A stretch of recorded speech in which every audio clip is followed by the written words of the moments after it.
You may be someone who has lots of big visions, dreams, goals, and for some reason, it just seems like the people around you don't support you. So you find yourself playing it safe. And the question that I pose to you is, why are you playing it safe? Because of the voice of other people. So if you have a big vision, a new idea, a destiny goal inside of you that you really would like to achieve, you may be someone who sees other people who are going after and achieving their goals, but you say, okay, well, I'm just as smart, I'm just as dedicated, I'm just as blessed as that person or as other people. And you know you can achieve your dreams with the right plan and the right actions. But the voices of those one or maybe a handful of people around you that you really love, you value, and you respect, they tell you to stay safe.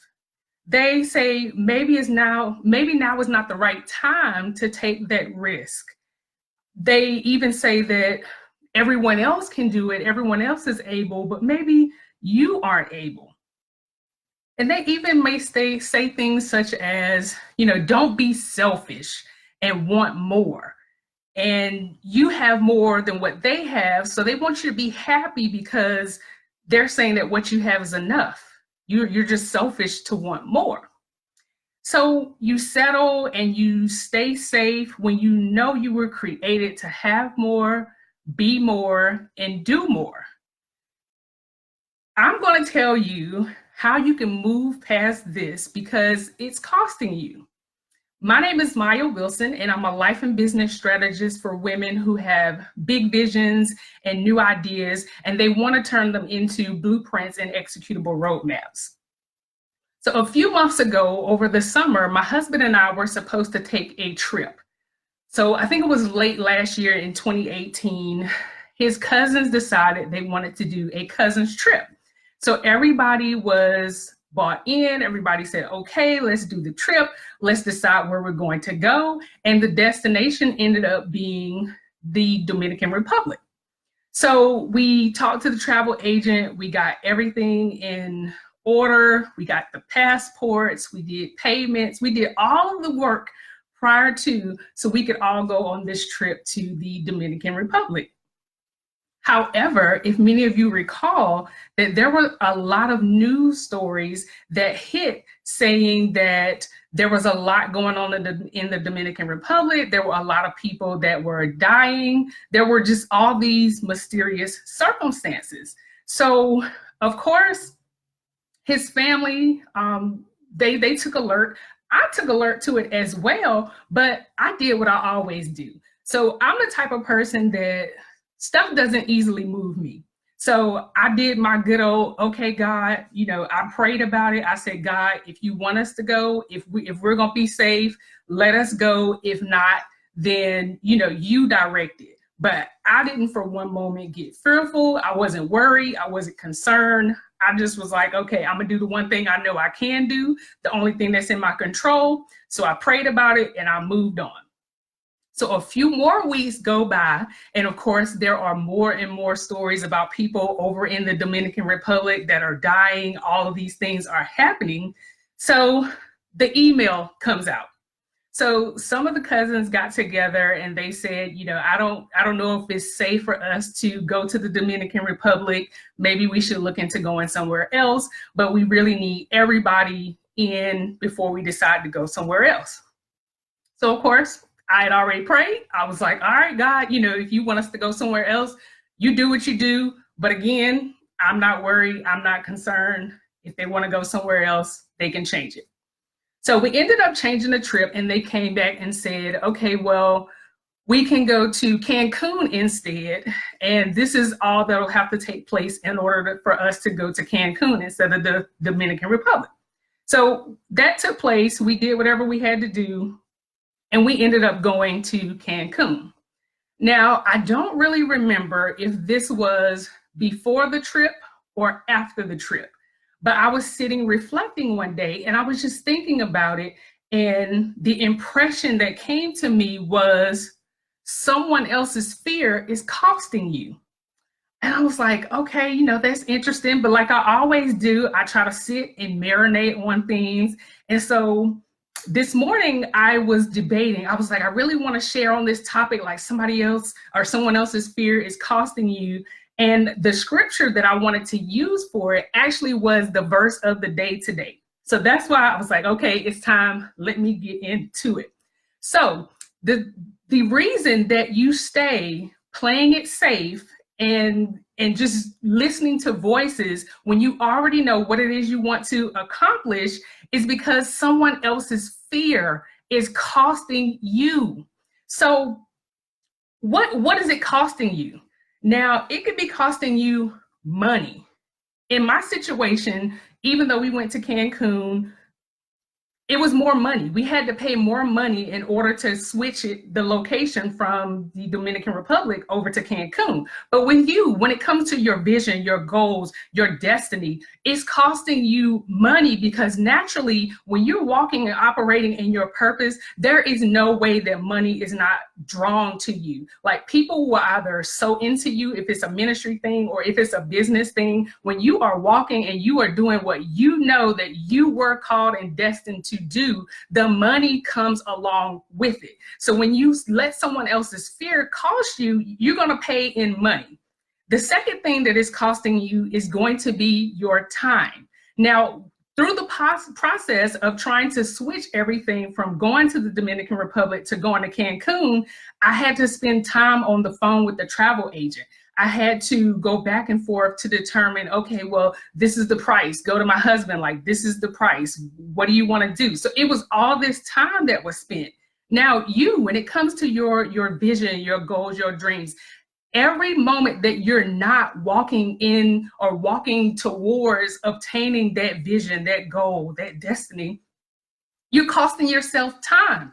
You could get started whenever and be years down the road. And how many times have you seen somebody on social media or somebody that's out on TV or whatever, and you see what they're doing and it's similar to what you want to do, and then you hear, okay, yeah, they've been at this for 10 years, and you realize, I've had this dream for 10 years. I've had this vision for 10 years. I could probably be where they are, but I did not take action. So the second thing that it costs you is time.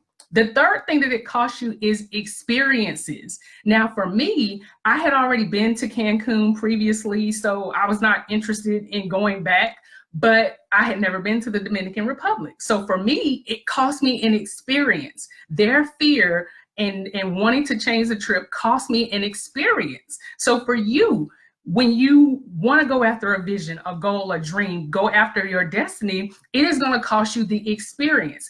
Imagine when you are in retirement age, or I don't even want to say on your deathbed because I don't even want to take it there. I speak life over everybody. But when you get to a point in your life where you look back and you reflect on everything that you've done and you say, man, I'm still 40 years with this vision. I'm still 40 years with this dream. I'm still 80 years wanting to be something that I never took the experience to do. So you let other people's voice and other people's fear cost you your experience. Then number 4, it costs you your peace. So once again, when I was on the phone going back and forth with the travel agent, having to go to my husband and talking everything through, like the mental processing that it took to work through all of the steps, not only work through all of the steps, but last minute on a crunch, like, okay, we have to figure this out. We have to figure out quickly and do what we need to do in order to go on this trip. So the mental processing and the peace that I could have had was taken away. Same thing for you. Like you will constantly process and wonder what if and I should have. You will always have that mental processing and that mental struggle if you keep a vision or a dream or a goal locked up inside of you because you're letting other people's fear tell you don't do it, it's not safe, it's too big of a risk. You are going to always have that mental fatigue because you know that you are supposed to be doing something different. Now, the fifth thing that is going to cost you is destiny. So of course, with my trip, it wasn't as major, but definitely when it came down to it, the fact of I wanted to go to the Dominican Republic. That was, excuse me, that was the destination. That was what got me excited and bought into the trip because it's a new place. It will be new scenery. It will be all these new experiences. However, I never got to my destination because we switched. We ended up going to Cancun instead of to the Dominican Republic. So for you, if you do not walk in your purpose, walk into the vision and birth the new ideas and the things that are being placed on the inside of you, it is going to cost you destiny. You will never become the fullness of who you were created to be because you're playing it safe and you're letting other people tell you, don't take the risk, don't do this, don't do that, when really it's their fear that's telling you that. And it's not really them trying to be protective or encouraging. So what are the 5 things that it costs you when you allow other people to speak fear into you? It's going to cost you money. It's going to cost you time. It's going to cost you experiences. It's going to cost you peace and mental processing, and it's going to cost you destiny. So how do you move past the people who are saying, you know, don't do it, don't take the risk, don't start that business, don't leave your job, like don't. How do you overcome all of this? It may sound very complex, but really it is a simple solution. You recognize that it is fear talking to you. Now that sounds very simple, but there is a scripture, and like I said, it's actually the scripture for today, so let me bring this down. But 1 John 4:18, and I just want to read it because I don't want to stumble and mess up what it says. But 1 John 4:18 says, there is no fear in love, but perfect love casteth out fear, because fear hath torment. He that feareth is not made perfect in love. And then the other scripture that came to mind when I was reflecting on this is also 2 Timothy 1:7. And I didn't have the page. I'm sorry, that's 1 Timothy 1:7. And it says, for God hath not given us the spirit of fear, but of power and of love and of a sound mind. So when you recognize that people are using fear, excuse me, they're having fear when they tell you don't go after your goal, don't start the business, don't birth that vision, it's just way too big, it's way too complex. Realizing that it is fear will allow you to say, okay, now I know what to do. So you might be asking, okay, well, what do I do? You have people in your life that are speaking fear. What do you do? Again, complex question, simple answer. You choose your faith over their fear. Faith always trumps fear. And like I said, the scriptures clearly tell us that God has not given us a spirit of fear. So even though these people, you love them, you respect them, you value them, if you realize that a lot of times people don't even realize fear, and fear could be really, really small. It could be a parent saying, well, I don't want my child to experience hurt, pain. I don't want my child to ride their bike and fall off. So let me do X, Y, Z so they never ride their bike and fall off. That is fear. You are fearing what is going to happen to them. And so you try to protect and you try to pray away things because you fear what is going to happen when they have that experience. So when you recognize, okay, number one, the person just has fear, whether they know it or not, whether it's big or little, they just have fear. And then two, you start to say, well, okay, I understand. I understand that you want me to be safe. I understand that you want to protect me. I understand that, you know, you don't want to see me fail. You don't want to see me hurt. However, I have to use my faith for this situation to go forward. Like the scripture, let's go back to the scripture. When it says that perfect love casteth out fear, I thought about that, and the best way that I can explain it is this. When somebody is operating in perfect love, then their mindset is going to be whatever happens to you, God is in control. So if you want to take a risk, if you want to start a business, if you want to birth some really big vision, whether you fail or whether you succeed, I love you. Whether you fail or you succeed, I'm going to do what I can to support you. Whether you fail or whether you succeed, God is going to help you out. That is perfect love. Perfect love is never saying, well, why don't you just play it small? Why don't you stay safe? Why don't you stay on the job? Why, like, none of that stuff is perfect love. And please understand, I am not talking about when you have people that are not for you or people that you would consider haters. I'm not even talking about those people. I'm talking about people which can most of the time be family, friends, like close relatives, people that really love you, you love them, and you value and respect them. I'm only talking about those people. But we have to realize that when it comes to our destiny, our goals, and our dreams, there are people, their intent is very, very good. They want us to be successful. They want us to succeed. However, when they don't recognize that they are operating in fear, they will use it as a blanket to say, well, I just want you to be safe. I just want everything to go well. I just want you to be able to succeed. But really, it's the fear speaking. When, like I said, love would say, you know what, you're smart, you're intelligent, go after it. Let me know what I can do to help you. If you need anything, you let me know. And in the background, they're praying, saying, God, like, guide their steps, do what you need to do in order to make it successful. So there you have it. You choose your faith over their fear. You recognize that they are operating from fear, and you keep it moving. You go towards and go after what it is that you know you are called and destined to be. So just quick review.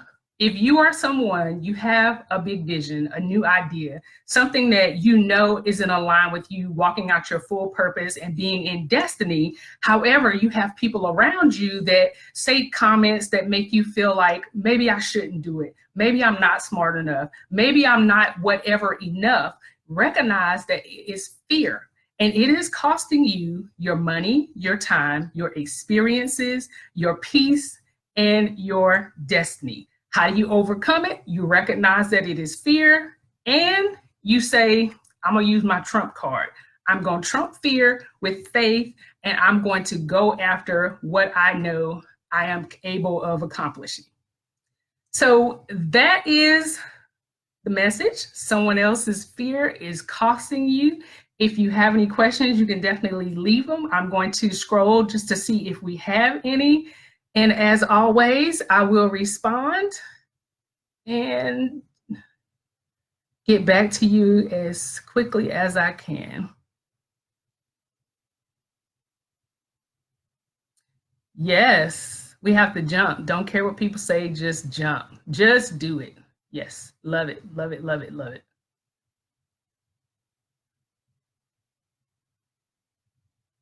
Got a lot of comments, but I don't see any questions. So, okay, that is all for this broadcast. Until the next time, again, if you have any questions, you can always leave them in the comments. I will respond. And if you are someone that has a big vision as we are heading into 2020, if you have a big vision, you have an idea, you're not really sure what you need to do to execute it, then I offer to you a free discovery call where you can sign up and talk to me personally and see if I'm able to help you and support you to bring that vision and that idea into life. So until next time, looking forward to your comments, and I'll talk with you soon.